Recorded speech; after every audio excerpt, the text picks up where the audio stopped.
Shalom jemaat yang dikasihi Tuhan. Selamat datang dalam ibadah online GBI Philadelphia.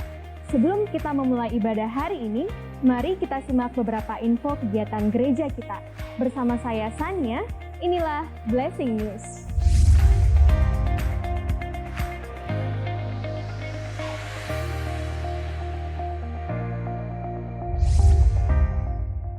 Tim Philadelphia Peduli Makassar berbagi kasih dengan menyalurkan sumbangan berupa paket beras, mie instan, dan beberapa kebutuhan pokok lainnya.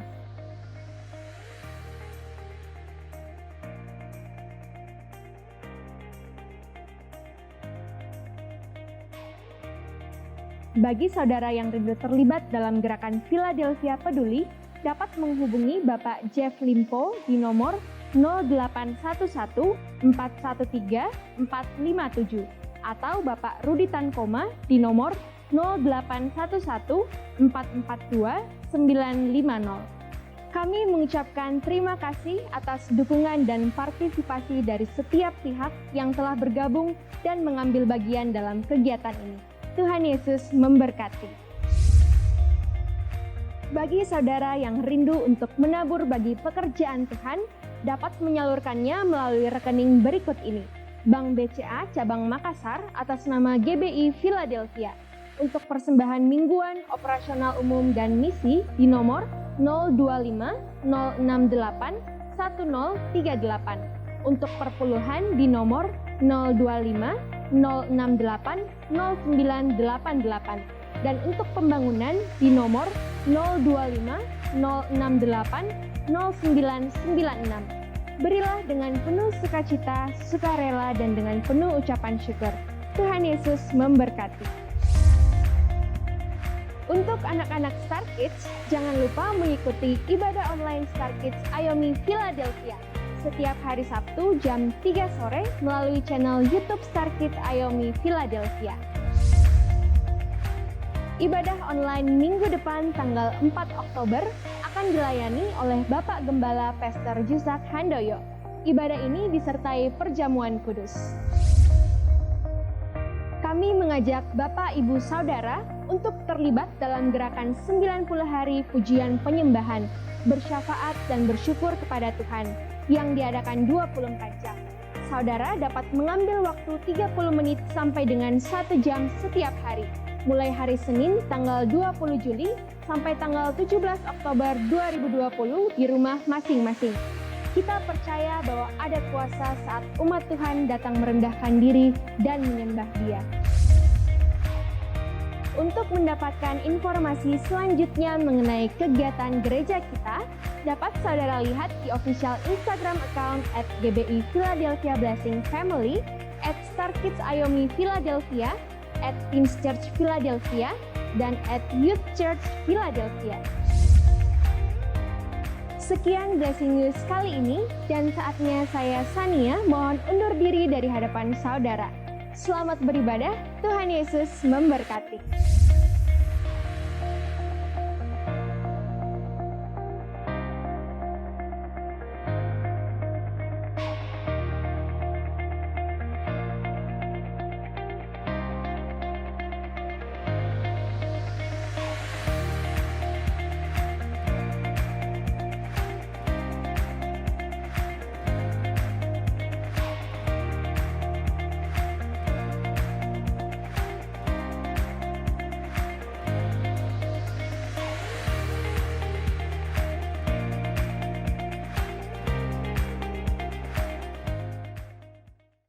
Shalom Bapak Ibu Saudara-saudara yang dikasihi Tuhan. Kebajikan kemurahan Tuhan selalu mengikuti kita seumur hidupmu. Senang berjumpa dengan Bapak Ibu Saudara pada hari ini. Dalam ibadah kita percaya bahwa ibadah itu mengandung janji yang luar biasa atas setiap kita. Mari Bapak Ibu Saudara kita tundukkan kepala kita berdoa, hampiri Tuhan dengan doa ucapan syukur kepadanya. Bapa kami yang ada di dalam surga, kami datang kepadamu memuji dan menyembah Engkau Tuhan. Pada hari ini kami percaya bahwa Tuhan hadir bersama-sama dengan kami. Dimanapun kami berada Tuhan, kami percaya hadirat-Mu ada bersama dengan kami. Menyembuhkan, memulihkan, memberkati setiap kami Tuhan. Terima kasih Bapa. Kami bersyukur pada hari ini Tuhan. sebab Engkau baik. Di dalam nama Tuhan kami Yesus Kristus. Percaya bersama-sama katakan amin. Mari siapkan hati kita datang kepada Tuhan. Kami bersyukur kepada-Mu Tuhan.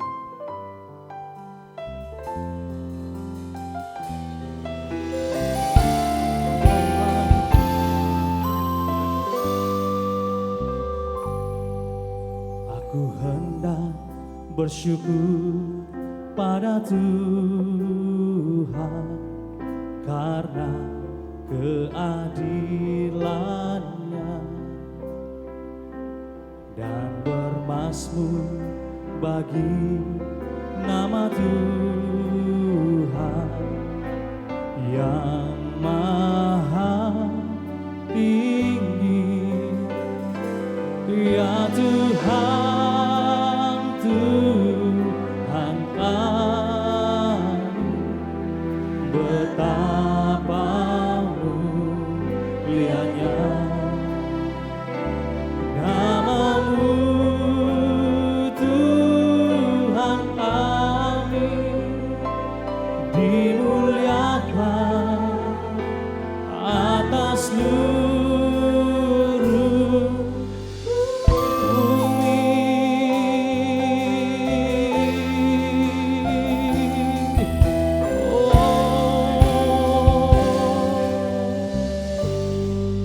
Aku hendak bersyukur pada Tuhan karena keadilan-Nya, dan bermazmur bagi nama-Mu.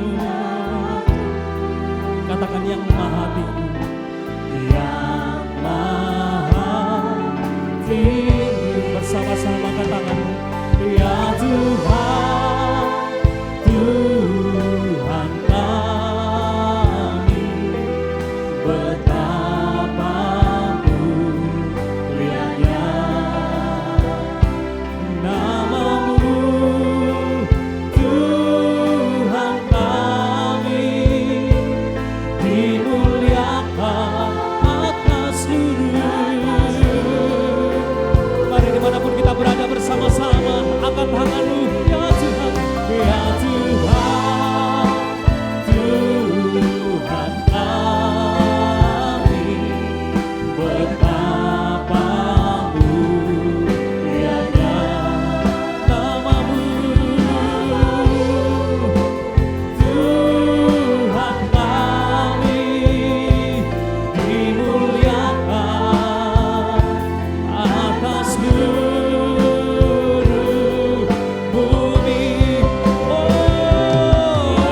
kita muliakan Dia.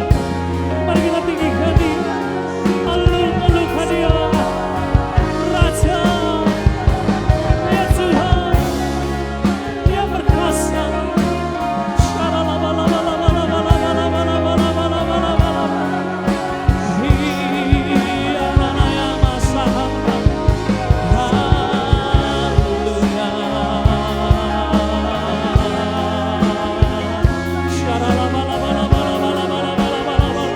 Mari kita terus menyembah Dia, menyembah Dia, meninggikan Dia Allah kita. Terima kasih Tuhan, terima kasih sebab kasih setiamu lebih dari hidup. Haleluya. Terima kasih. Kasih setiamu lebih dari hidup. Biar bibirku memegang Engkau seumur hidupku, kan memujimu. Tanganku ku angkat demi namamu. Kasih setiamu lebih dari hidup. Mari bersama-sama angkat kedua tanganmu di hadapan Tuhan.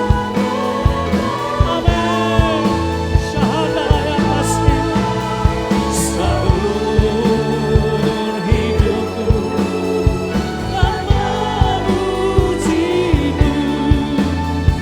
Tanganku ku naikkan demi namamu. Tanganku ku naikkan demi namamu. Tanganku ku naikkan demi namamu.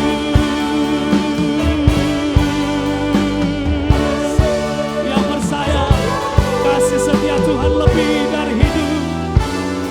Sorak-sorak tepuk tangan yang paling meriah bagi Tuhan. Serahkan haleluya. Yang lebih lagi meninggikan Tuhan bersama-sama dengan suara keras, serukan amin. Sekali lagi tepuk tangan yang paling dahsyat dan meriah bagi Tuhan Yesus. Haleluya. Firman Tuhan berkata, firman-Mu pelita bagi kaki kami, terang bagi jalan-jalan. Hey, yeah, yeah. Mari dengan sukacita dengan pujian di hadapan Tuhan. Amin. Firman-Mu Tuhan, pelita bagi kakiku,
terbang semua tinggi di awan, oh bersamamu bersamamu amin dalam kemuliaan sebab firman-Mu oh teguh menopang bukan Allah dalam-Mu Tuhan oh bukan terbang tinggi di awan amin mari bersama-sama kita lambaikan tangan kita di hadapan Tuhan alami dimensi yang baru dalam Tuhan amin teguh menopang bukan aman dalam-Mu Tuhan oh bukan aman dalam-Mu Tuhan bukan aman dalam-Mu Tuhan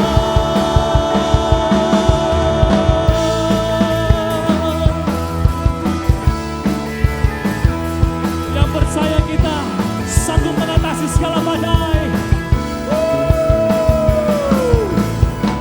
Kasih tepuk tangan yang dahsyat dan meriah bagi Tuhan. Percaya Dia Tuhan yang sanggup menolong setiap saudara dan saya. Mari bersama-sama tepuk tangan di atas kepalamu lebih tinggi lagi.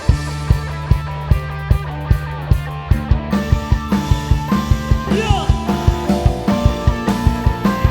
Terima kasih Tuhan.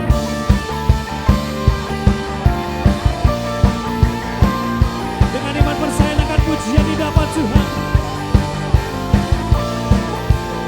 Surga bukan dengan kuat gagahku, namun karena kasih-Mu, Kau yang menebus dalam jiwaku. Oh lewati badai ragu-ragu, karena Kau tinggal dalamku. Dengan imanku ku berseru, Kaulah Raja, Allah perkasa, surga bumi pun sebab firman-Mu bagi jalanku. Kaulah Tuhan Allah yang perkasa. Mari dengan sukacita.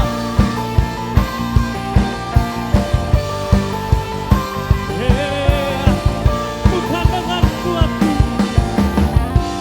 bukan dengan kuat gagahku, namun karena kasih-Mu, Kau yang menebus dalam jiwaku. Oh lewati badai, takkan ku ragu. Oh, dengan imanku ku berseru. Allah Raja, Allah perkasa, surga bumi pun menyembah. Sebab firman-Mu bagi jalanku. Allah Tuhan Allah, Allah Raja, Allah perkasa. Oh, bagi jalanku. Allah Tuhan Allah yang perkasa. Saudara bersukacita hari ini. Saudara percaya Dia Tuhan yang sanggup menolong kita. Yo.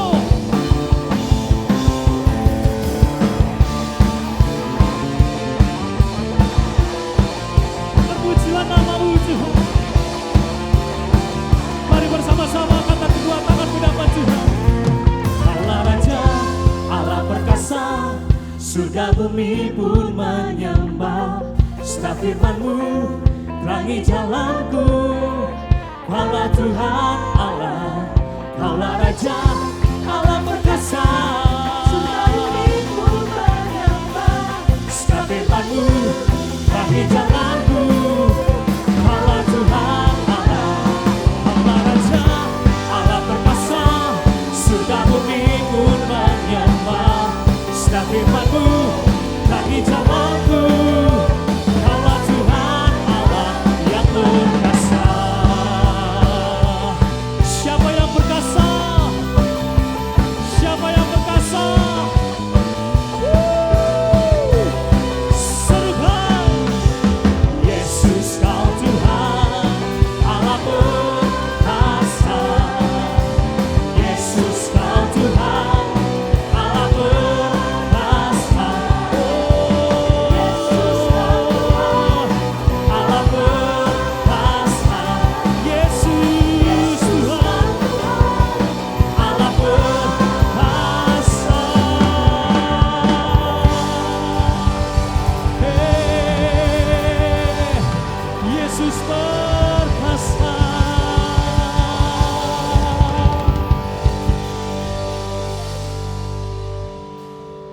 kasih Tuhan. Engkaulah menjadi perisai setiap kami. Terima kasih buat pertolongan. Pujilah nama-Mu. Kami akan mendengarkan firman-Mu Tuhan. Terpujilah nama-Mu Tuhan.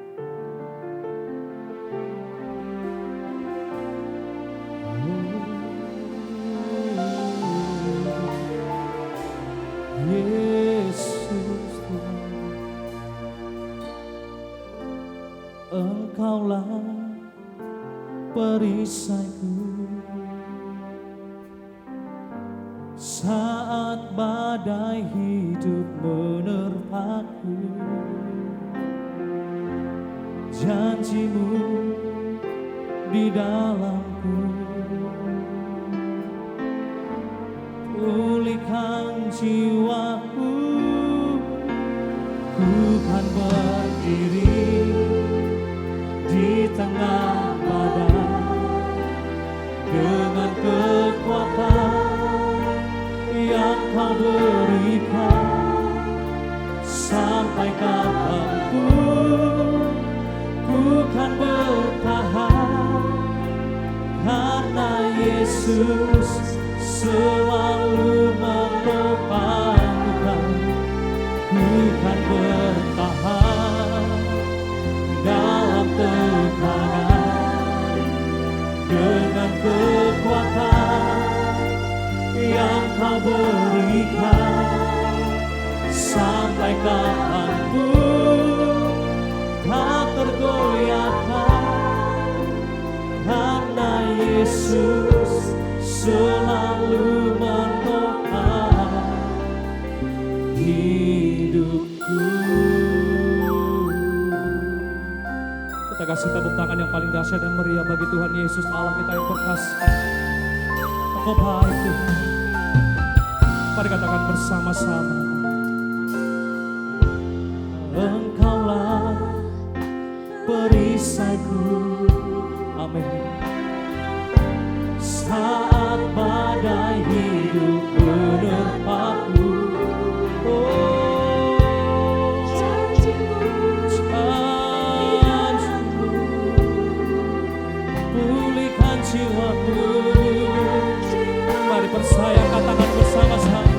Bukan berdiri di tengah badai dengan kekuatan yang Kau berikan. Sampai kapanpun ku kan bertahan, karena Yesus selalu menopang. Ku kan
Shalom jemaat yang dikasihi Tuhan. Senang sekali bisa berjumpa kembali dalam ibadah online GBI Philadelphia Blessing Family. Mari siapkan hati saudara semua untuk dengar firman Tuhan. Dan saya percaya firman Tuhan hari ini adalah firman Tuhan yang mengubahkan, memulihkan hidup saya dan saudara semuanya.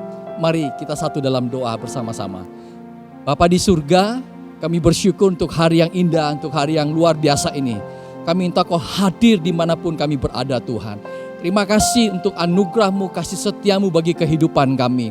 Hari ini kami mau belajar Tuhan, bagaimana kami memiliki perspektif yang benar di tengah badai hidup, di tengah persoalan kehidupan ini. Kami percaya Engkau akan mengajarkan, membukakan sesuatu dalam kehidupan kami. Diberkati semua umat-Mu, urapi hamba-Mu, urapi semua juga umat-Mu pada hari ini Tuhan. Di dalam nama Tuhan Yesus Kristus, kami sudah berdoa dan bersyukur untuk semuanya ini. Yang percaya dan siap diberkati Tuhan, mari katakan sama-sama, amin. Baik, saudara sekalian, hari ini saya ingin sharing firman Tuhan dengan judul perspektif yang benar di tengah badai hidup. Mari kita lihat sama-sama dalam Bilangan 13, 27 sampai 33. Firman Tuhan katakan demikian. Mereka menceritakan kepadanya, kami sudah masuk ke negeri kemana Kau suruh kami. Dan memang negeri itu berlimpah-limpah susu dan madunya. Dan inilah hasilnya. Hanya bangsa yang diam di negeri itu kuat-kuat. Dan kota-kotanya berkubu dan sangat besar. Juga keturunan Enak telah kami lihat di sana. Orang Amalek diam di tanah Negeb. Orang Het, orang Yebus dan orang Amori diam di pegunungan. Orang Kanaan diam sepanjang laut dan sepanjang tepi sungai Yordan. Kemudian Kaleb mencoba menenteramkan hati bangsa itu di hadapan Musa. Katanya, tidak, kita akan maju dan menduduki negeri itu. Sebab kita pasti akan mengalahkannya. Tetapi orang-orang yang pergi ke sana bersama-sama dengan dia berkata, kita tidak dapat maju menyerang bangsa itu karena mereka lebih kuat daripada kita. Juga mereka menyampaikan kepada orang Israel kabar busuk tentang negeri yang diintai mereka. Dengan berkata, negeri yang telah kami lalui untuk diintai adalah suatu negeri yang memakan penduduknya. Dan semua orang yang kami lihat di sana adalah orang-orang yang tinggi-tinggi perawakannya. Juga kami lihat di sana orang-orang raksasa, orang Enak yang berasal dari orang-orang raksasa. Dan kami lihat diri kami seperti belalang dan demikian juga mereka terhadap kami. Saudara sekalian, kalau kita belajar daripada Bilangan, adalah kisah 12 pengintai di mana Musa mengutus 12 pengintai untuk masuki tanah Kanaan. Sebelum masuki tanah Kanaan itu tanah perjanjian, saudara sekalian. Kalau kita lihat, tempatnya sama, objeknya sama, waktunya sama. Tapi hasilnya berbeda, saudara. Mereka melaporkannya berbeda hasilnya. 10 orang pulang dengan hasil, dengan perspektif yang negatif. Memberikan kabar buruk. Tetapi 2 orang memiliki perspektif yang positif dengan memberikan kabar yang positif, kabar yang baik, saudara sekalian. Saya percaya demikian juga dalam hidup ini. Ada orang yang memiliki perspektif yang positif atau benar, tapi juga ada orang yang memiliki perspektif yang keliru, yang salah atau negatif ketika dihadapkan dengan badai hidup. Kapan seseorang mengalami perspektif yang benar atau mengalami pembaharuan? Ketika orang tersebut sakit, saudara. Contoh, ya, ketika orang divonis oleh dokter bahwa dia mengalami paru-parunya rusak atau mengalami mungkin pneumonia atau mungkin tanda petik TBC juga karena disebabkan dulu suka merokok sampai sekarang mungkin masih merokok. Bagi orang normal, ketika diberitahu untuk berhenti merokok, maka tentu dia pasti akan mau berhenti merokok, saudara sekalian. Dan saya melihat, saya bertemu banyak orang yang berhenti total bisa, saudara. Kenapa? Karena kalau orang yang normal mau panjang umur, saudara sekalian, dan dia akan berhenti. Kenapa bisa? Karena perspektifnya, sudut pandangnya berubah, saudara sekalian. Yang berikutnya, kenapa orang bisa mengalami perspektif yang benar ketika mengalami kegagalan. Mungkin ditipu dalam berbisnis, salah berinvestasi sehingga mengalami kebangkrutan. Sudut pandang orang tersebut akan mengalami perubahan. Kapan lagi seseorang bisa mengalami perubahan perspektif? Ketika mengalami masalah besar. Anak kena narkoba, orang tua kaget semuanya. Atau pernikahan di ujung perceraian. Sudut pandang orang tersebut saya yakin pasti akan mengalami perubahan, saudara sekalian. Apa yang saya mau sampaikan hari ini? Perspektif yang benar akan menentukan keberhasilan kita dalam hidup ini. Perspektif yang benar juga akan menentukan sikap kita dalam menghadapi persoalan atau badai hidup. Itulah sebabnya hari ini kita harus memiliki atau membangun perspektif yang benar dalam kehidupan kita semua atau sudut pandang yang benar. Nah, beberapa slide-slide ini saya akan memperlihatkan bagaimana perspektif. Hidup ini indah jika kita memilih untuk melihat ke arah yang tepat. Di slide ini ada orang yang punya sudut pandang melihat ke pemandangan terus. Dia melihat, wow, hidup ini indah. Tapi ada orang yang hanya punya sudut pandang hanya melihat batu-batuan. Dan dia melihat hidupnya, wow, hanya penuh dengan masalah, saudara. Demikian juga slide berikutnya ini. Ada orang yang lihat balok, ini 4. Ada yang bilang, tunda, ini 3. Ngotot-ngototan. Inilah gambaran perdebatan manusia yang tidak akan pernah selesai. Karena kenapa, saudara? Karena mereka melihat dari sudut pandang yang berbeda. Demikian juga slide yang berikutnya ini, saudara sekalian. Ada yang bilang, ini angka 6, ini angka 9. Ngotot, padahal cara sudut pandangnya berbeda. Saudara sekalian, hanya karena benar, Anda benar bukan berarti orang lain salah. Anda hanya belum pernah mencoba melihatnya di posisi orang lain. Contohnya begini, ada seringkali anak menyalahkan orang tua. Mama, papa, tidak mengerti kami. Tapi ada juga orang tua yang menyalahkan anaknya, tidak mengerti kami sebagai orang tua. Sekali-sekali orang tua belajar posisi sebagai anak melihat kondisi ini. Atau demikian sebaliknya, anak belajar melihat dari sudut pandang orang tua. Maka hidup ini tentu akan jauh lebih indah. Demikian juga slide yang satu terakhir ini sudah yang saya perlihatkan. Kalau kita melihat, tolong jangan dibaca, tapi baca di hati saja ya saudara sekalian. Karena kalau Anda baca bisa menimbulkan kalimat yang kurang bagus atau bisa salah paham. Tapi coba di bawah kalimat ini ada kita punya sudut pandang yang lebih luas. Maka kita akan bisa membaca sebuah kalimat Pantai Losari, salah satu pantai yang terkenal di kota Makassar, saudara sekalian. Demikian juga pandemi COVID-19 ini membuat banyak sekali perspektif kita menjadi dibenarkan, saudara sekalian. Dulu orang berpikir ibadah itu hanya ketika ketemu di gedung gereja. Tapi kita makin menyadari ibadah itu adalah seluruh hidup kita dan bisa di mana saja, saudara sekalian. Dulu orang berpikir uang segala-galanya. Tapi dengan kondisi ini, saudara sekalian, berubah bahwa ternyata kesehatan juga sangat penting. Dulu orang tua bekerja sampai larut malam, pergi pagi sampai pulang larut malam, tidak ketemu anak. Tapi dengan kondisi sekarang mungkin bekerja dari rumah atau pergi ke kantor, tetapi bisa lebih cepat pulang dan kemudian bisa bersama-sama dengan keluarga. Dan dulu orang berpikir hidup itu harus sukses saja. Tapi dengan pandemik ini memperlihatkan bahwa hidup bukan hanya sekedar sukses, tapi bagaimana hidup kita juga bermakna atau berdampak, saudara. Nah, hari ini perspektif yang benar apa saja yang kita harus miliki di tengah badai hidup ini? Yang pertama, saudara, milikilah perspektif yang benar tentang Allah, tentang Tuhan. Mari kita lihat sama-sama ayatnya, Bilangan 14 ayat 9. Firman Tuhan katakan demikian, hanya janganlah memberontak kepada Tuhan dan janganlah takut kepada bangsa negeri itu, sebab mereka akan kita telan habis. Yang melindungi mereka sudah meninggalkan mereka, sedang Tuhan menyertai kita. Janganlah takut kepada mereka. Kalau saudara baca, saudara sekalian, dua pengintai ini memiliki perspektif yang benar akan Tuhan. Mereka begitu yakin bahwa Tuhan menyertai mereka, saudara sekalian, bisa melewati ini. Tahukah saudara sekalian, kalau kita punya pemahaman perspektif yang benar akan Tuhan, maka kita akan melihat hidup ini juga indah. Hidup ini juga positif, saudara. Tapi kalau Anda punya perspektif yang salah terhadap Tuhan, maka Anda akan melihat hidup ini juga penuh dengan persoalan hidup. Hanya negatif saja yang Anda akan lihat terus menerus. Saya percaya Tuhan kita itu baik. Yang percaya katakan amin. Mazmur 118 ayat 1 bilang begini, bersyukurlah kepada Tuhan, sebab Ia baik, bahwasanya untuk selama-lamanya kasih setianya. Ia baik, God is good all the time. Tuhan itu baik sepanjang masa, saudara sekalian.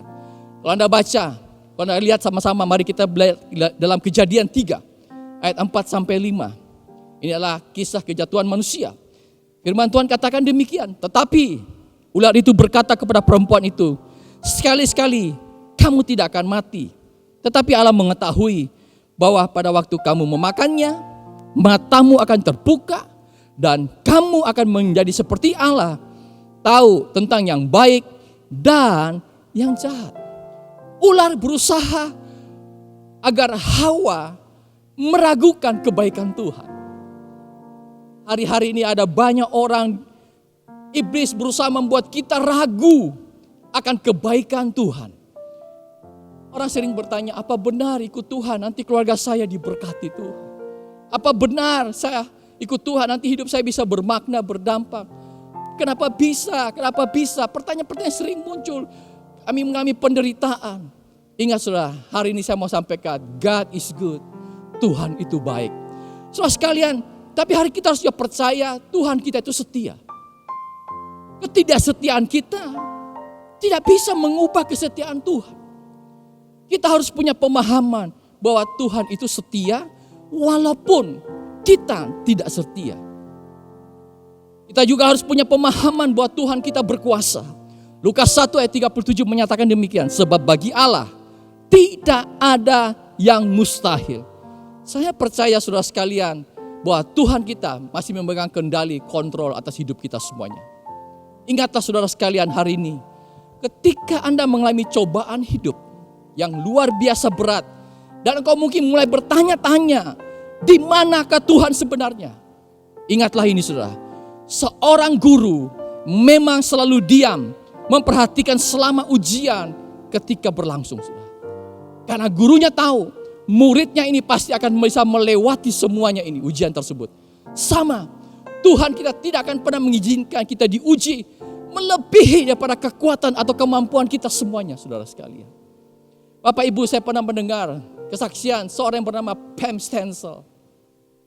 Dia adalah seorang sex educator di Amerika Serikat yang sangat terkenal.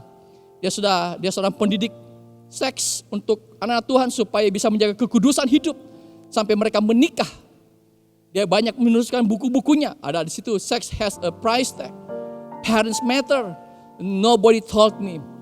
Saudara sekalian, tapi satu kali dia pernah bercerita, sampai saat ini dia tidak tahu siapa ayah kandungnya. Kenapa bisa? Karena ketika ibunya umur 17 tahun diperkosa, dan dia bersyukur karena ibunya tidak menggugurkan kandungan. Dia dipelihara, dirawat sampai lahir. Tapi ketika lahir, Pam Stencil masih bayi, diberikan kepada orang tua asuh atau diadopsi oleh orang lain yang cinta Tuhan keluarga ini, saudara sekalian. Dan dalam perjalanan waktu, Pam Stencil mengenal Tuhan Yesus Kristus dalam hidupnya. Dan dia pernah menyampaikan, kalau saya diberikan kesempatan sama Tuhan, saya ingin menyampaikan dua hal kepada ibu saya. Yang pertama, saya akan berterima kasih karena tidak menggugurkan ketika saya dikandung pada waktu itu. Yang kedua, dia berterima kasih karena dia diadopsi oleh keluarga yang kenal Tuhan Yesus. Keluarga Kristen yang cinta Tuhan sungguh-sungguh, saudara sekalian. Dan hari ini dia bisa memberikan dampak bagi banyak orang, saudara sekalian. Pam Stencil. Apa yang saya mau sampaikan poin ini adalah Tuhan kita itu baik. Tuhan kita itu setia. Tuhan kita itu berkuasa. Ini yang pertama. Yang kedua, perspektif yang benar apa saja yang kita harus miliki di tengah badai hidup. Yang kedua adalah miliki perspektif yang benar terhadap masalah hidup. Kalau kita baca Bilangan 14 ayat 8. Jika Tuhan berkenan kepada kita, maka Ia akan membawa kita masuk ke negeri itu dan akan memberikannya kepada kita suatu negeri yang berlimpah-limpah susu dan madunya. Anda lihat, dua pengintai ini bisa melihat walaupun ada orang-orang enak atau orang raksasa, tapi mereka punya keyakinan mereka bisa masuk ke negeri yang berlimpah susu dan madu tersebut. Mereka punya perspektif yang benar. Ada orang raksasa enak, tapi mereka yakin mereka bisa melewatinya dan mereka akan bisa masuk ke tanah Kanaan tersebut, saudara sekalian. Saudara, hidup ini tidak pernah semakin mudah, saudara. Tapi yang kita perlu tahu adalah kita, Anda yang harus menjadi semakin kuat dalam hidup ini. Yang percaya katakan amin. Kalau saudara baca di Matius 7 ayat 24 sampai 27, bagaimana Yesus memberikan sebuah perumpamaan tentang dua macam dasar kehidupan. Ada orang yang membangun hidupnya di atas batu, ada orang yang membangun hidupnya di atas pasir. Kalau kita baca, itu berbicara tentang orang yang di atas batu adalah orang yang mendengar firman dan melakukan firman Tuhan. Yang orang bangun di atas pasir, orang yang mendengar firman tapi tidak melakukan firman Tuhan. Tetapi ada poin yang penting di sini. Sama-sama mengalami yang namanya hujan, banjir, bahkan ada badai, angin. Sama. Anak Tuhan pun juga, bukan anak Tuhan pun juga sama-sama pasti mengalami hujan, banjir, dan badai dalam kehidupan, saudara. Kalau kita lihat hujan atau badai datang, akan mengganggu sekali aktivitas kita, rutinitas kita sehari-hari. Seperti yang kita alami seperti saat ini, pandemi COVID-19 ini, mengubah aktivitas kita, mengganggu, tanda petik, rutinitas kita sehari-hari, saudara sekalian. Nah, saya ingin kita belajar bagaimana memiliki perspektif yang benar tentang badai hidup. Badai hidup itu bersifat sementara. Tidak ada badai yang permanen, saudara. Lewat badai, apakah kita lebih kuat atau kita lebih lemah? Lewat badai, apakah kita akan lebih baik atau kita akan lebih hancur, saudara? Satu kali, ada dua anak kembar dibesarkan oleh seorang ayah pecandu alkohol. Satu anak bertumbuh dewasa menjadi pecandu juga. Saat ditanya alasannya, ia bilang, saya lihat ayah saya. Tapi yang satunya bertumbuh lagi dewasa tanpa menyentuh alkohol sekalipun. Dan dia menjadi orang yang sukses, menjadi orang yang bermakna dalam hidupnya. Saat ditanya alasannya kenapa bisa, ia bilang, karena saya lihat ayah saya. Saudara perhatikan, dua anak dengan satu ayah, tapi punya dua perspektif yang berbeda. Perspektif dalam hidupmu akan menentukan tujuan dalam hidup kita. Doa saya dalam hidup ini, Anda menjadi korban atau penakluk. Doa saya, Anda harusnya menjadi seorang pemenang dalam hidup ini. Bukan orang yang kalah dalam hidup ini, saudara sekalian. Yang berikutnya, badai itu akan menyingkapkan kelemahan kita. Badai akan menguji tentang apa yang kita bangun selama ini dalam kehidupan kita, saudara sekalian. Apakah kita membangun hidup kita di atas dasar sesuatu yang baik atau bagus, atau sesuatu yang rapuh dalam kehidupan ini, saudara. Yang berikutnya, yang ketiga, badai akan memaksa kita untuk berubah. Saudara sekalian, kita punya pilihan. Kita berubah sebelum badai datang, atau kita berubah setelah badai datang, saudara sekalian. Contoh, saudara, lewat pandemi COVID-19 ini ada banyak orang terpaksa berolahraga. Dulunya tidak pernah berolahraga, sekarang berolahraga. Karena supaya dengan berolahraga mereka akan mempunyai imunitas tubuh yang bagus. Supaya tidak terkena COVID-19 ini, saudara sekalian. Dan kita tahu hari-hari ini olahraga yang sangat digandrungi adalah bersepeda, saudara sekalian. Tentu penjual sepeda saat ini lagi booming tentunya. Yang berikutnya, badai itu akan memperkenalkan kita siapa teman yang sejati. Pada saat senang, saudara, atau berhasil, pasti banyak orang yang mendekat. Banyak yang mau jadi teman. Sampai bilang, wah ini sahabat sejati saya. Wah ini teman baik saya. Tapi saudara sekalian, namun ketika Anda dilanda badai atau persoalan hidup, itu akan menunjukkan siapa teman sejati Anda. Siapa yang bersama-sama dengan Anda. Siapa yang mendekat ketika Anda dilanda badai hidup. Itulah teman sejati Anda, saudara sekalian. Yang berikutnya, badai itu akan membuat kita berseru kepada Tuhan. Tidak ada yang membuat seseorang ingat Tuhan lebih cepat selain badai hidup. Dan sebenarnya badai mengingatkan kita bahwa kita perlu Tuhan dalam hidup ini. Yang percaya katakan amin. Pertanyaan yang paling sering begini, Pak Rudi, bagaimana saya bisa bahagia di tengah badai atau masalah hidup? Oh, saudara sekalian, ternyata saya mempelajari bahagia itu adalah sebuah pilihan hidup. Contoh slide yang saya perlihatkan, ada anak yang juaranya 3, tapi bisa lebih gembira dibandingkan mereka yang juara 1. Ternyata bahagia itu pilihan hidup, saudara. Nah, hari ini saya coba memberikan bagaimana saya bisa bahagia di tengah badai hidup, saudara. Yang pertama, bila kita bisa bersyukur. Saudara, 1 Tesalonika bila menyatakan bahwa mengucap syukurlah di dalam segala hal. Alkitab ngajak kita untuk bersyukur dalam segala hal. Satu kali saya teringat ada kisah raja dan tukang kebun. Raja ini tentu orang yang kaya raya, saudara sekalian. Dia berapa bulan ini merasa gelisah dan merasa tidak berbahagia. Dan dia bertanya, dia sering melihat tukang kebunnya sangat berbahagia. Ya, biasa datang dengan muka yang cerah, ceria, tanpa ada beban. Dan dia merasa kelihatannya tukang kebun saya begitu berbahagia. Dan dia tanya kepada penasihat dia, bagaimana jalan keluar, hari-hari ini saya merasa gelisah dan tidak merasa bahagia. Bagaimana jalan keluar, apa sebabnya? Penasihatnya bilang, kemungkinan Baginda Raja kena jebakan 99. Apa maksudnya jebakan 99 itu? Wah, begini Baginda. Baginda supaya bisa mengerti, Baginda boleh memberikan uang kepada si tukang kebun sebanyak 99 juta rupiah. Baginda bawa, kasih taruh di tas, tapi ditulis di luarnya 100 juta rupiah. Oke, diikutilah saudara, dan malam besoknya diantarlah uang sebanyak 99 juta rupiah di rumah tukang kebun itu, tapi di luar tasnya ditulis 100 juta rupiah. Ketika sampai, wah si tukang kebunnya sangat bahagia sekali, senang sekali karena dapat uang 99 juta rupiah. Siapa yang tidak senang dapat uang 99 juta rupiah. Tapi ketika dia hitung, kok cuma 99 juta rupiah, padahal di luar tasnya tertulis 100 juta. Dia hitung ulang lagi, jangan-jangan dia salah hitung. Ternyata tidak berubah, tetap 99 juta rupiah. Dia pikir mungkin jatuh di jalanan. Dia cari di jalan, tidak ketemu juga.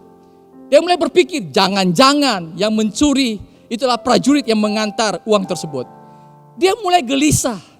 Dia mulai merasa tidak bahagia. Mukanya muram. Sepanjang malam dia gak bisa tidur. Hanya gara-gara uang 1 juta rupiah. Keesokan harinya dia menemui raja. Dan pergi menghadap dengan muka yang masam, muka yang tidak ceria, hati yang tidak berbahagia. Dan raja lihat. Dan kemudian dia bilang sama penasihatnya, kamu benar, si tukang kebun sudah terkena jebakan 99. Maksudnya adalah 1 juta, tapi dia lebih dipikirkan dibandingkan 99 juta rupiah. Kalau saya tanya, mana yang lebih banyak? Tentu Anda bisa menjawab 99 juta rupiah. Tapi mana yang lebih dipikirkan? 1 juta rupiah, saudara sekalian. Bukankah dalam hidup kita sama seperti si tukang kebun ini? Lebih memikirkan yang sedikit dibandingkan yang banyak. Apa yang banyak dalam hidup ini? Tentu salah satunya adalah kesehatan yang Tuhan sudah berikan kepada kita yang luar biasa. Yang semestinya kita bisa nikmati. Apa yang banyak dalam hidup ini? Kepastian, keselamatan yang Tuhan sudah berikan dalam hidup kita. Keluarga yang kita miliki, yang kita bisa bersyukur. Saya menemukan orang yang bahagia adalah orang yang bisa bersyukur dalam hidup ini. Yang kedua, bahagia di tengah badai hidup. Bila kita apa? Bisa cukupkan diri, saudara. Kita bisa berbahagia apabila kita belajar rasa puas dan mencukupkan diri. Itulah sebabnya saya selalu berulang-ulang. Jangan pernah membandingkan diri Anda dengan hidup orang lain. Tadi saya sudah sampaikan, olahraga yang paling sering sekarang ini adalah olahraga bersepeda. Aduh, saya punya sepeda biasa cuma harga 3 jutaan. Si A punya sepeda merek Brompton yang terkenal yang 100 jutaan. Dan Anda mulai cemburu dan Anda mulai membandingkan diri Anda. Gak perlu. Semua orang punya level masing-masing, saudara sekalian. Kalau Anda pernah baca Jeff Bezos, orang terkaya di tahun 2020 ini, 2019, 2018. Dia pernah melihatkan kantor dia ketika di tahun 94 masih sederhana sekali. Tapi ketika kantornya di tahun 2019 seperti luar biasa, begitu bagus dan megah sekali, saudara. Dan dia pernah menyatakan, gak perlu bandingkan ketika prosesmu yang masih di level 1 dengan orang yang sudah berada di posisi level 10. Semua memiliki waktu sukses masing-masing. Ini yang kedua, saudara sekalian. Yang ketiga, bagaimana kita bisa bahagia di tengah badai hidup. Bila kita bisa mengampuni, saudara. Tidak ada lagi ganjalan di hati. Kita akan merasa plong dalam hidup ini. Kita bertemu dengan siapa saja, we are happy, kita sangat senang, kita bahagia karena plong. Tidak ada ganjalan di hati ini, saudara sekalian. Yang keempat, bahagia di tengah badai hidup. Bila kita bisa mengenal Tuhan. Karena ketika kita mengenal Tuhan, berarti kita memiliki hidup yang kepastian, hidup yang kekal dalam kehidupan kita. Anda bisa mungkin jadi orang kaya di Makassar, Anda bisa jadi orang kaya di Indonesia. Tapi kalau Anda tidak kenal Tuhan, maka tentu akan sia-sia hidup saudara semuanya. Saudara sekalian, ini yang kedua, bagaimana perspektif yang benar di tengah badai hidup. Yang terakhir, yang ketiga, perspektif yang benar apa saja yang kita harus miliki di tengah badai hidup adalah milikilah perspektif yang benar terhadap diri sendiri. Mari kita baca sama-sama Bilangan 13 ayat 33. Juga kami lihat di sana orang-orang raksasa, orang enak yang berasal dari orang-orang raksasa. Dan kami lihat diri kami seperti belalang, dan demikian juga mereka terhadap kami. Saudara sekalian, Anda lihat ayat ini yang luar biasa. 10 pengintai, mereka melihat diri mereka seperti belalang, kecil, tidak berarti, tidak bisa berbuat apa-apa saudara. Kalau kita punya pemahaman yang benar ke dalam, maka lihat keluar pun juga akan benar saudara. Kalau Anda tidak bisa menghargai diri Anda sendiri, Anda akan sangat sulit juga untuk menghargai hidup orang lain saudara. Amsal 23 ayat 7 menyatakan demikian. Sebab seperti orang yang membuat perhitungan dalam dirinya sendiri, demikianlah ia. King James Version menyatakan dalam terjemahan lain. For as he think in his heart, so is he. Kira-kira terjemahan bebasnya, seperti yang dipikirkan oleh manusia, demikianlah ia saudara sekalian. Kalau Anda berpikir Anda akan gagal, maka Anda akan gagal. Kalau Anda berpikir bahwa Anda tidak bisa berhasil, ya Anda tidak bisa berhasil. Kalau Anda berpikir nanti kalau saya menikah, saya pasti bercerai. Kemungkinan besar Anda bisa bercerai. Saudara sekalian, ada 3 kalimat yang harus dihindari dari orang-orang yang memiliki perspektif yang benar dalam hidupnya. Yang pertama adalah hindari kata yang bilang, saya tidak bisa, I cannot, saya nggak bisa. Kenapa? Ketika Anda bilang saya tidak bisa, Anda berarti sedang menutup pintu pikiran untuk mencari jalan dan mencoba. Ketika Anda menyatakan saya tidak bisa, Anda melumpuhkan potensi dan kreativitas Anda. Yang berikutnya, yang kedua, 3 kalimat yang harus dihindari bagi orang yang memiliki perspektif yang benar terhadap diri sendiri adalah kata kalimat itu tidak mungkin. It is impossible. Tidak mungkin saya bisa berhasil. Tidak mungkin saya bisa maju. Tidak mungkin saya bisa berdampak. Tidak mungkin, semua tidak mungkin. Kenapa harus hindari ini? Karena kalau Anda katakan itu tidak mungkin, Anda sedang menutup berbagai pintu keajaiban dalam hidupmu. Kalau Anda katakan itu tidak mungkin, Anda sulit meraih sesuatu yang hebat dalam hidup saudara. Di slide ini saya memperlihatkan jika Thomas Alva Edison menyerah saat gagal 999 kali, kita akan hidup mungkin tanpa bola lampu penerangan saudara. Jika Howard Schultz menyerah setelah ditolak bank 242 kali, saat ini mungkin kita tidak akan pernah minum yang namanya Starbucks. Jika Walt Disney membuang semua konsep taman bermainnya setelah ditolak 302 kali, kita mungkin tidak bisa bermimpi dan liburan ke Walt Disneyland. Atau jika Colonel Sanders tidak memasuki restoran ke 1009 untuk menawarkan resepnya, saat ini mungkin tidak ada yang namanya KFC. Apa yang saya mau sampaikan? Ya saudara sekalian, tidak ada yang mustahil bagi orang yang percaya saudara. Yang berikutnya, kalimat yang harus dihindari adalah saya sudah tahu. Nah ini yang lebih berbahaya saudara. Orang yang sok tahu atau sok tak dibilang saudara. Kenapa? Karena kalau orang yang sok tahu, yang saya sudah tahu, Anda sedang menutup pintu pembelajaran dalam hidupmu. Orang yang sudah merasa saya sudah tahu, Anda tidak lagi berusaha untuk mempelajari hal-hal yang baru dalam hidup ini. Steve Jobs, ketika dia memberikan orasi ilmiah di satu universitas di Amerika Serikat, ada satu kalimatnya yang mencengangkan, yang begitu bagus sekali. Dia bilang, stay hungry, stay foolish. Tetap rasa lapar, tetap bodoh. Bukan berarti dia bodoh, tidak. Tetapi tetap rasa lapar, tetap bodoh dalam hidup ini. Artinya terus mau belajar dalam hidup ini. Albert Einstein pernah bilang begini, Bakat bukan penentu sebuah kesuksesan. Dan dia bilang, sebenarnya saya tidak punya bakat.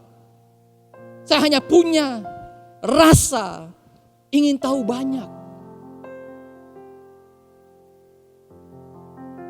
Saya percaya orang yang memiliki perspektif yang benar terhadap diri sendiri, maka ia akan berani menembus batas dalam hidupnya untuk bisa berhasil dan berdampak selama ia hidup di dunia ini, saudara. Bagaimana kita bisa menembus batas? Batas-batas apa saja yang kita harus tembusi? Yang pertama adalah batas fisik. Jangan sampai bilang, saya orangnya pendek, saya terlalu tinggi. Dan kemudian Anda mulai bandingkan diri Anda dengan orang lain. Atau Anda bilang, hidung saya masuk ke dalam, mancung ke dalam. Ya. Dan lain sebagainya. Saya mau perlihatkan, ada orang-orang yang cacat secara fisik, tapi hidupnya bisa berdampak luar biasa. Saya berdoa untuk kita semua, hidup kita bisa berdampak bermakna. Apapun kondisi kita secara fisik, saudara sekalian. Kita bisa maksimal dalam hidup ini. Menembus batas apa yang kita harus tembusi lagi, saudara? Yaitu batas kesukuan. Ada orang yang berpikir, saya dari suku ini ya gak bisa dagang. Saya gak bisa sukses karena saya dari suku ini. Tidak. Kita bisa berhasil, bisa bermakna, bisa berdampak. Bukan karena melihat dari suku, saudara sekalian. Atau kita bisa menembus batas kegagalan. Kegagalan bukan akhir segala-galanya.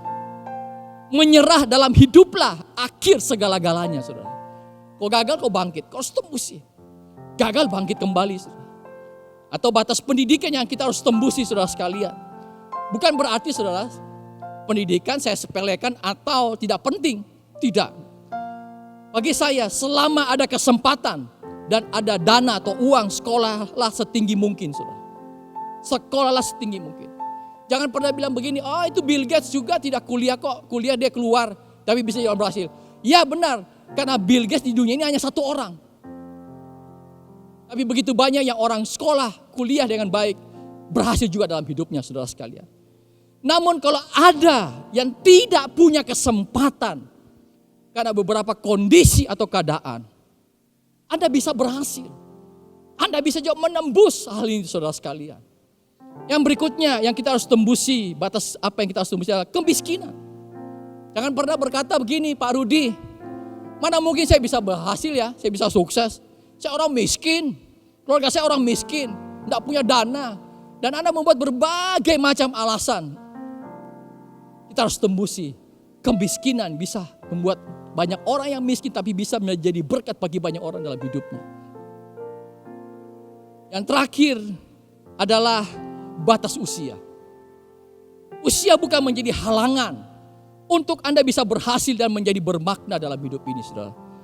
Ada orang yang usia muda tapi bisa berdampak. Ada juga usia tua bisa bermakna, berdampak dalam hidupnya. Bisa sukses dalam hidupnya. Slide ini memperlihatkan tidak ada kata terlambat untuk memulai dalam hidup ini, saudara. Henry Ford memulai Ford pada usia 40 tahun. Sam Walton memulai Walmart-nya pada usia 44 tahun. Ray Kroc memulai McDonald's pada usia 52 tahun. Harlan atau Colonel Sanders memulai KFC pada usia 65 tahun. Tidak ada yang mustahil bagi Tuhan, bahkan bagi orang yang percaya. Hari ini saya tidak perpanjang firman Tuhan. Tapi doa saya bahwa kita belajar memiliki perspektif yang benar di tengah badai hidup. Engkau memiliki perspektif yang benar tentang Tuhan. Bahwa Tuhan kita itu baik. Ia setia. Ia berkuasa dalam hidup ini. Memiliki perspektif yang benar terhadap masalah hidup ini. Masalah bukan membuat kita semakin hancur, tapi masalah membuat kita semakin kuat. Masalah bukan membuat kita lebih buntung, tapi kita membuat beruntung. Karakter yang makin diubahkan oleh Tuhan lewat masalah hidup ini. Yang terakhir adalah memiliki perspektif yang benar terhadap diri sendiri. Engkau berharga. Engkau mulia di hadapan Tuhan. Engkau bisa berdampak, bermakna bagi banyak orang. Happy Sunday. Tuhan memberkati saudara semua dan keluarga saudara semuanya. Mari sebelum kita mengakhiri, saya mau jemaat untuk bisa bangkit berdiri dan kita berdoa bersama-sama. Mungkin hari-hari ini engkau mengalami pergumulan yang dahsyat, engkau punya badai hidup yang dahsyat dalam hidup ini. Tapi kau harus percaya, Bapak Ibu saudara sekalian percaya bahwa Tuhan tetap memegang kendali. Dia berkuasa, Bagi Tuhan tidak ada perkara yang mustahil. Bagi orang yang percaya tidak ada perkara yang mustahil. Ia setia, Ia baik. Saudara-saudara sekalian, mungkin hari ini kau perlu dukungan doa. Mari dengan rendah hati engkau angkat tangan, hampiri Tuhan, dan kita akan berdoa bersama-sama. Bapa di surga, hamba-Mu sudah selesai menyampaikan firman-Mu hari ini. Tapi hamba berdoa, Tuhan, dimanapun semua jemaat-Mu berada, Engkau yang akan buka jalan. Bagimu tidak ada perkara yang mustahil Tuhan. Engkau sanggup mengubahkan, Engkau sanggup memulihkan keadaan hidup kami. Ajar kami hari ini untuk memiliki perspektif yang benar dalam kehidupan kami di tengah-tengah persoalan badai hidup. Kami belajar punya perspektif yang benar kepada Engkau Tuhan. Engkau Allah yang baik, Engkau Allah yang berkuasa, yang berdaulat, Engkau Allah yang setia dalam kehidupan kami. Kami belajar juga memiliki perspektif yang benar terhadap masalah hidup Tuhan. Masalah hidup akan membuat kami semakin kuat, semakin mengubahkan karakter kami. Dan kami belajar memiliki perspektif yang benar terhadap diri kami sendiri. Bahwa kami ini mulia, kami berharga. Penciptaan kami ini ajaib adanya Tuhan. Terima kasih untuk hari ini. Diberkati semua umat-Mu untuk hari ini Tuhan. Di dalam nama Tuhan Yesus Kristus, hamba-Mu sudah berdoa dan bersyukur untuk semuanya ini. Umat Tuhan yang diberkati Tuhan, mari katakan sama-sama, amin. Jemaat yang dikasihi oleh Tuhan, mari saya ajak kita di akhir ibadah ini, kita memuji Tuhan. Kita tinggikan Dia. Pujilah Tuhan, hai jiwaku, pujilah namanya. Dengan segenap hati ku sembah nama-Mu yang kudus. Pujilah Tuhan, pujilah Tuhan, hai jiwaku, pujilah namanya. Dengan segenap hati ku sembah nama-Mu yang kudus. Mari sekali lagi angkat tangan, katakan pujilah Tuhan, hai jiwaku, pujilah namanya. Dengan segenap hati ku sembah nama-Mu yang kudus, nama-Mu yang kudus, nama-Mu yang kudus. Haleluya. Nama-Mu kudus Tuhan. Kau layak dipuji, disembah. Bapa di surga, terima kasih untuk hari ini. Kami percaya ibadah ini ibadah yang membawa berkat yang besar. Kami punya cara pandang yang baru dalam melihat kehidupan ini. Biar kami memandang menurut cara apa yang Tuhan ingin untuk kami melihat berdasarkan kebenaran firman Tuhan. Terima kasih Bapa. Diberkati semua hamba-hamba Tuhan yang sudah melayani, semua yang sudah terlibat dalam pelayanan ini. Tuhan memberkati. Tuhan juga memberkati seluruh jemaat Tuhan dengan kekuatan, kesehatan, damai secara sukacita. Memberkati setiap persembahan, memberkati setiap usaha, memberkati setiap keluarga, memberkati setiap kesaksian hidup dan pelayanan. Kami percaya semua jerih payah orang benar tidak pernah sia-sia. Kekasih-kekasih Tuhan, biar tetap setia mengasihi melayani Tuhan sampai Dia datang untuk kedua kalinya. Sekali percaya Yesus, tetap percaya Yesus. Dalam nama Tuhan Yesus, setiap kita yang percaya katakan amin. Tuhan Yesus memberkati.